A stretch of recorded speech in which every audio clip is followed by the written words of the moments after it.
In the north, they thought they knew all there was to know of war.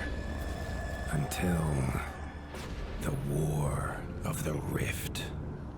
While the Southern King hid, warm in his keep, the Darkwings cut their bloody trail from frozen north to winter's edge.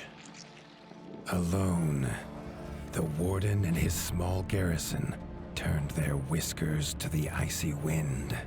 At the end of hope, in a last barrage, they wiped mankind from the land and memory.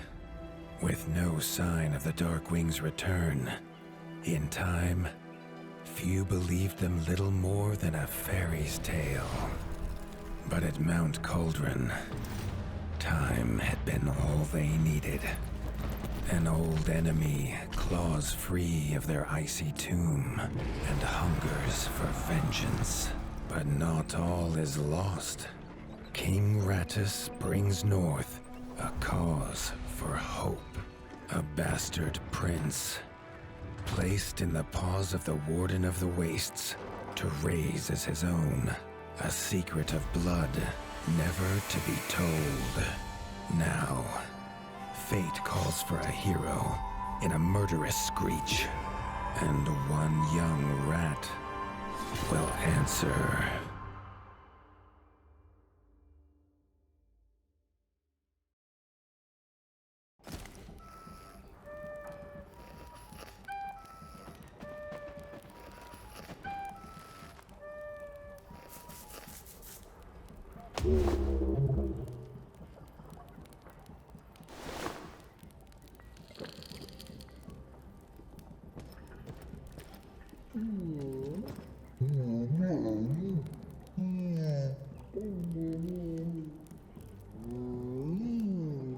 The stomp of his father's boots on the stair was how every morning began for Arlo. The booming shout to ready himself was louder still. But such was Lord Eivor's zeal at a new day. Dawn was breaking over winter's edge, and Arlo was yet to miss one.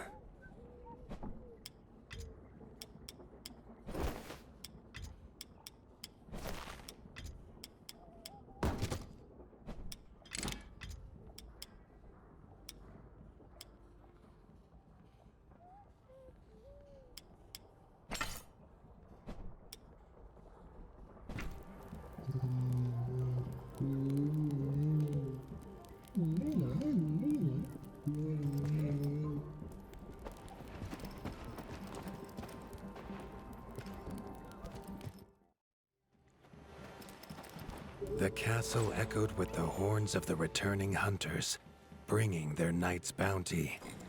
Arlo's little heart quickened to hear it. The only thrill to be found inside the high walls was a hunter's tales of what lay beyond them.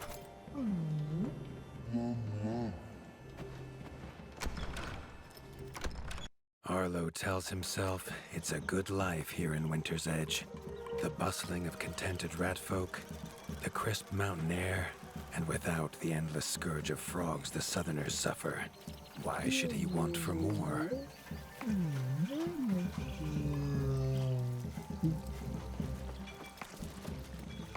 Arlo has no memory of his mother, but Hilda's food was a true taste of maternal kindness.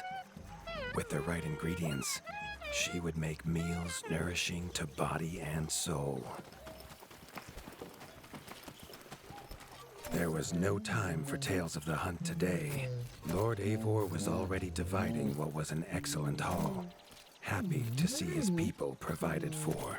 Arlo longed only to join the hunt, to see the ratdom or even the lands beyond. His father called it a fool's wish.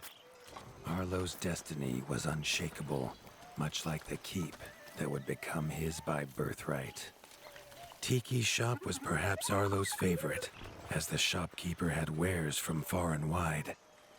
But getting him to part with his curiosities was never easy.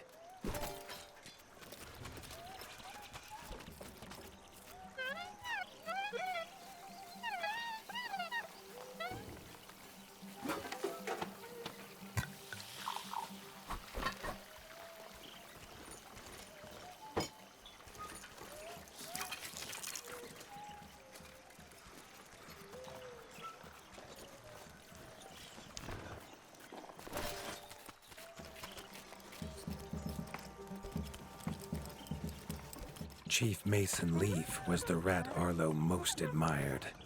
As younger brother to Lord Eivor, his carefree uncle never faced the burden of being Warden of the Wastes. With walls this strong, his duties were light, leaving him plenty of time for his nephew.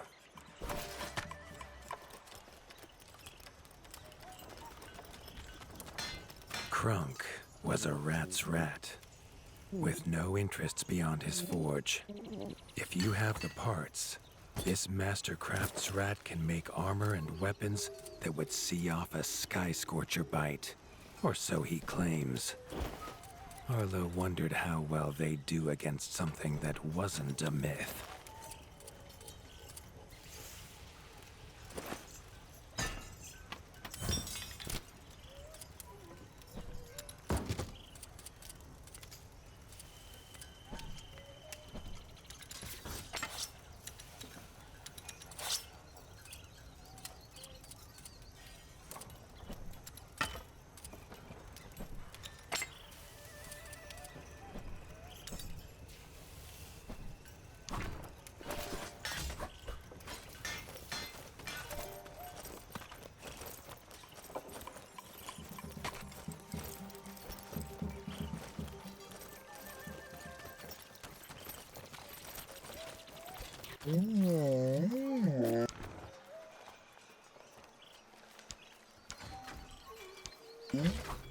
The hunters had brought unwelcome news. A family of the reviled creatures ratfolk called backstabbers had moved into the wastes. Eivor told his son to fetch his weapons.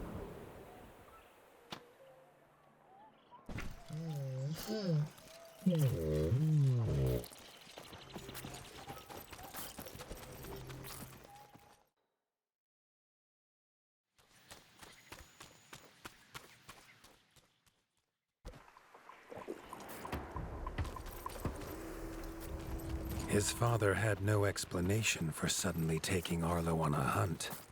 It even gave the hunters pause. Arlo had been taught to fight, and better than most. But rarely had he been tested. He was determined to prove himself.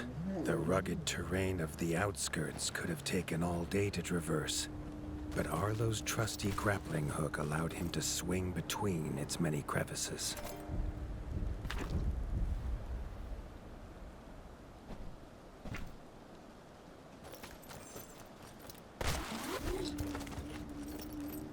Arlo liked the feel of a sharp axe cutting through the vines. The wilds were part of his home, and nothing in them would frighten him.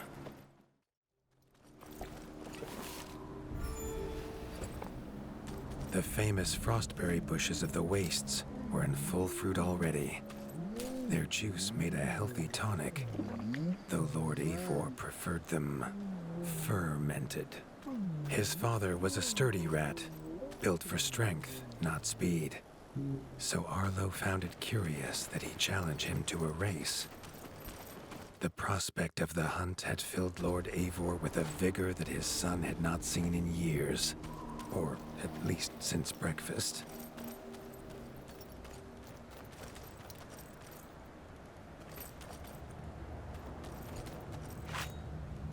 A warden fights the hardest battles, he told Arlo, and needs the sharpest blade. With that, Eivor gifted Arlo his own sharpening whetstone.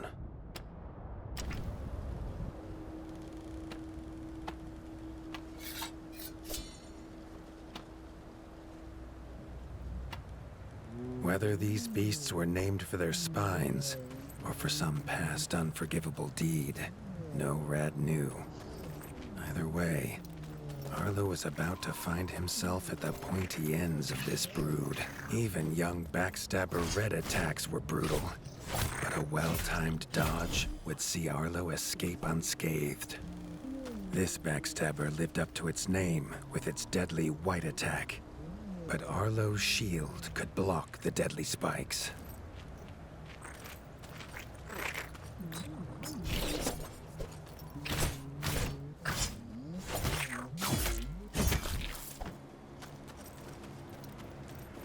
This young one used vicious yellow attacks. Arlo had to time his parries perfectly.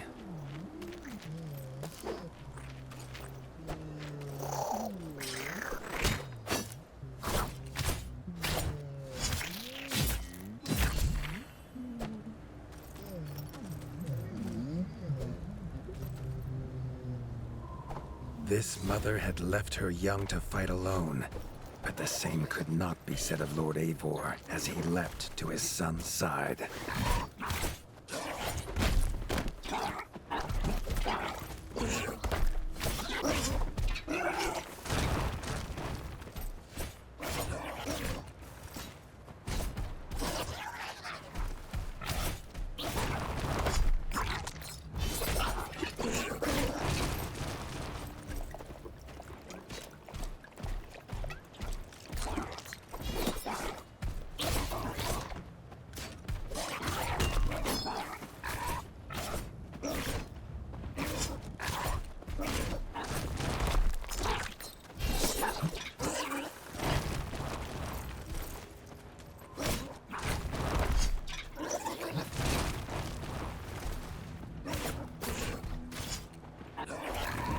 It was Lord Eivor's mighty blade that took her head, but the fight was won together.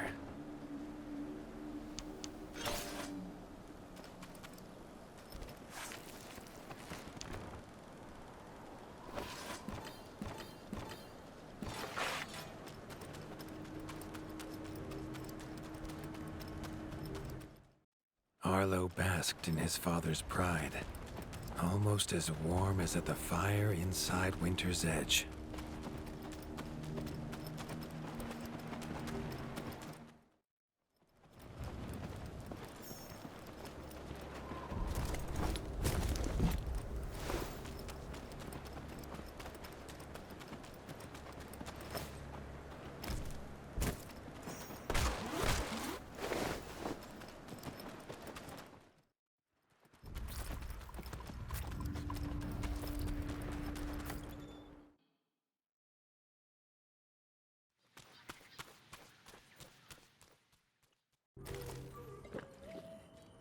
Triumphant and keen to tell the tale of his son's victories, Lord Eivor set to a night of drinking with the elders.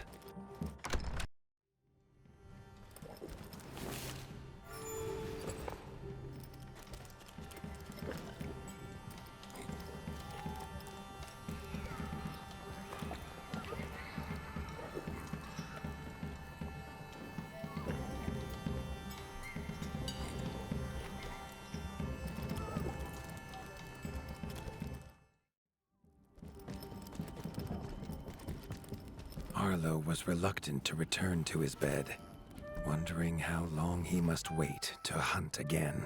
The booming footsteps that woke him this time were nothing like those of his father.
He had found his father.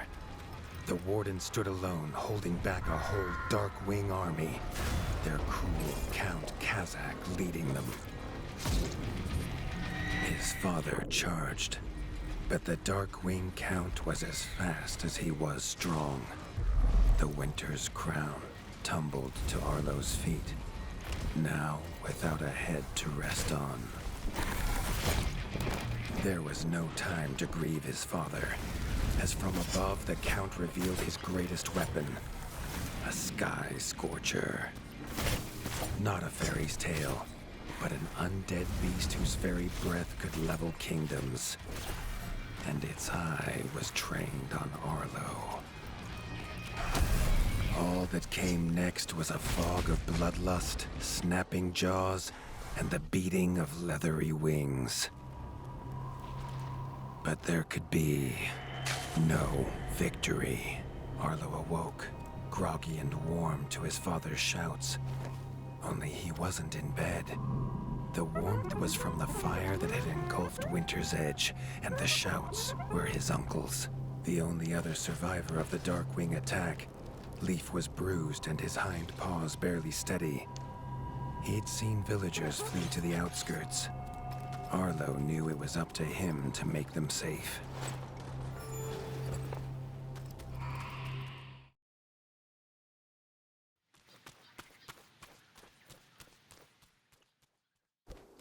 He'd know these anywhere. Krunk's smithy hammer and Hilda's chef's knife. Arlo wondered why they would leave them here.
With the attack at Winter's Edge, no hunters had come to check their traps. Arlo thought he might find a use for them.